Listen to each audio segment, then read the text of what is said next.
నువ్వు వెళ్ళడానికి వీల్లేదు. అందరూ వాళ్ళ నాన్న గురించి గొప్పగా చెప్పుకుంటుంటే మేము మా నాన్న గురించి సో అని చెప్పుకునే పరిస్థితి లేకుండా చేశావు. నీ ఇష్టానికి నువ్వు వచ్చినప్పుడు నా ఇష్టానికి నేను వెళ్ళడం తప్పు కాదు కదా. నన్ను వెళ్ళొద్దు అనడమే తప్పు. తల్లిగా అనే హక్కు అమ్మకుంది. నా హక్కు హరించాలని చూడటం నేరం అవుతుంది. నాన్న లేని లోటు రేపు ఆడపిల్ల బతుక్కి ఆటంకం కావచ్చు. నాకు నాన్న తోడు కావాలి.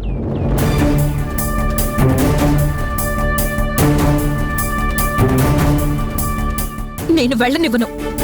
నాకు అడ్డొస్తే సహించేదే లేదు. ఏం చేస్తావే? నా కోపానికి లిమిట్స్ లేవు, నా బీపీకి మెజర్స్ లేవు. తప్పకో.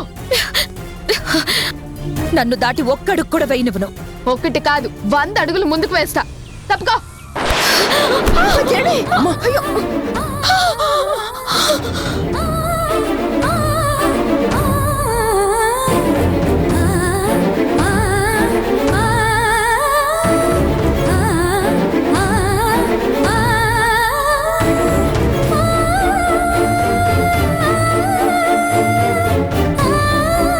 ఏయ్, నువ్వు అసలు మనిషివా రాక్షసువా? నా ప్రయత్నాలకు అడ్డుపడితే రాక్షసిలాగా మారే మనిషిని.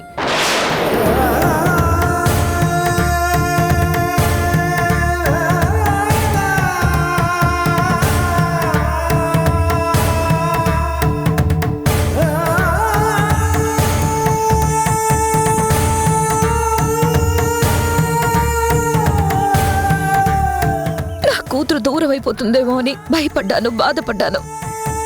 కానీ ఈ రోజు అర్థమైంది, అదెప్పుడో దూరం అయిపోయింది. ఈ గది నాకు దగ్గర అవుతుందన్న ఆశ ఈ క్షణం చచ్చిపోయింది. ఊరుకొచ్చరని ఊరుకోమ్మా, ఏం కాదులే, బాధపడకు. మీరు ఆ యోగా టీచర్ని పరిచయం చేయకుండానే మమ్మల్ని పంపించేశారు. తనకేదో అర్జెంట్ పని పడి వెళ్ళినట్టుంది. మళ్ళీ ఎప్పుడైనా పరిచయం చేస్తాను. సార్ ఒక్క నిమిషం. Okay sir.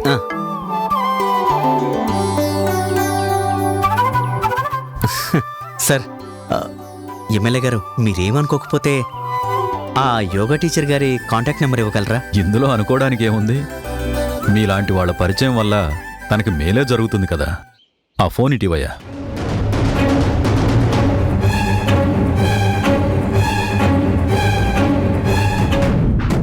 వదినా, ఇది నీ నంబరేనా? ఖచ్చితంగా నీదే అని నా 6th సెన్స్ చెప్తోంది. మీరు యోగా టీచర్ గారేనా? అవును, యోగా టీచర్ని. మీరు?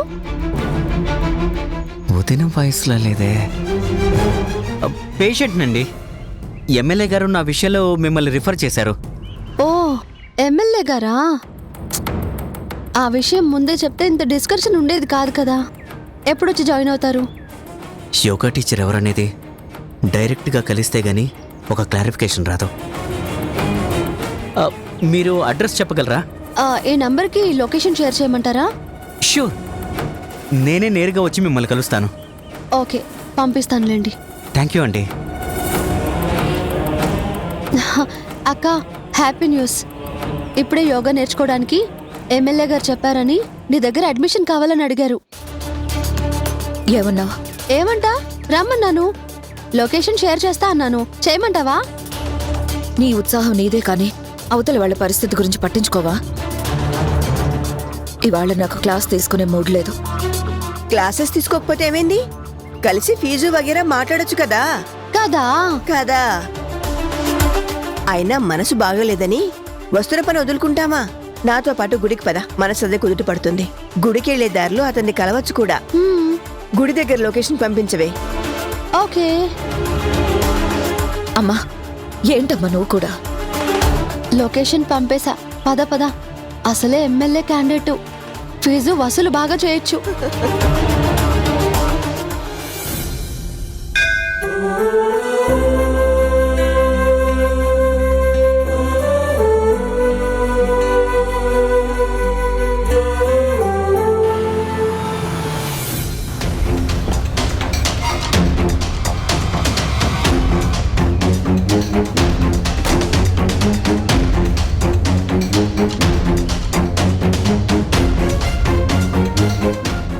మూడ్ ఆఫ్ లో డిస్టర్బెన్స్ లో మధు గురించేనా?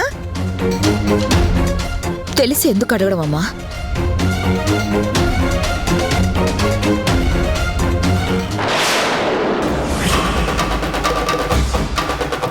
దాని కోరిక న్యాయమే కదా. దానికోసమైనా గుణ ఎక్కడున్నాడో వాకప్ చేయొచ్చు కదా.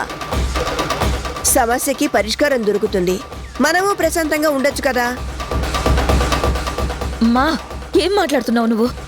అతని ప్రస్తావన నా దగ్గర తేవద్దని ఎన్నిసార్లు చెప్పాలి? అదేదో తెలియనితనంతో ప్రశ్నిస్తుంటే తెలిసి నువ్వెలా అడగగలుగుతున్నావు? అది కాదే. ఏది కాదు?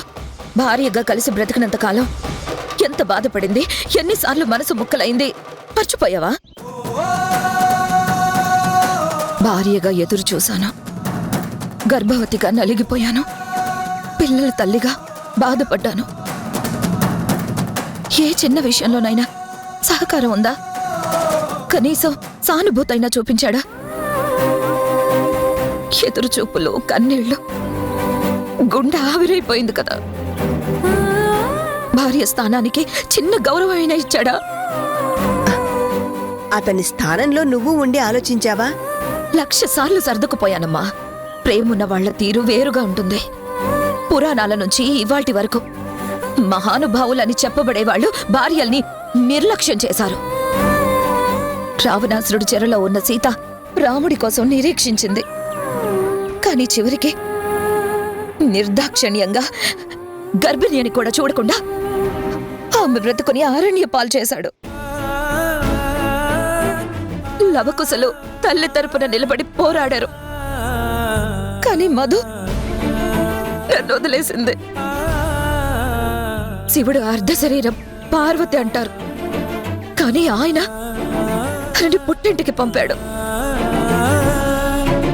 విష్ణు గుండెల్లో లక్ష్మి అంటారు, ఆవిడ అలిగే అడవిదారి పట్టింది. అన్నిటికీ మగ అన్న అహంకారమే కారణం. నువ్వు నమ్మే దేవుళ్ళెవ్వరూ భార్యలకి న్యాయం చేయలేదు. నా కథ కూడా అంతే. నేను నమ్మిన మనిషి నాకు ఈ దుస్థితిని తీసుకొచ్చాడు. సీతని ఆదరించిన భూదేవిలా నువ్వెందుకు ఆదరించవు? ఆడదైనంత మాత్రాన తన బ్రతుకు కోసం ఉనికిని పోగొట్టుకోవాలా? తలొంచుకొని బ్రతకాలనుకుంటే భర్తనెత్తిన గంగ ఉన్నా శివునితో పార్వతిలా, కృష్ణుడు యనమండుగురు భార్యల్లో ఒకరిగా, నిండు సభల్లో వస్త్రాపహరణ చేసిన చివర్లో తొడలు పగలగొట్టాడని భర్తతో సర్దుకుపోయిన ద్రౌపదిలా బ్రతకాల్సొస్తుంది. అమ్మా, కాలం మారింది. అలా ఆత్మవంచనతో బ్రతికే బ్రతుకు నేను బ్రతకదలుచుకోలేదు. అలా బ్రతకడం కూడా నాకు నచ్చదు. ఇప్పుడు మధు కోసం నా ఆశయాల్ని చంపుకోవాలా? ఆత్మగౌరవాన్ని వదులుకోవాలా?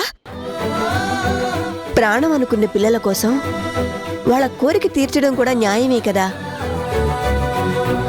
గుణ భార్యగా కాకపోయినా తల్లిగా ఆలోచించవే.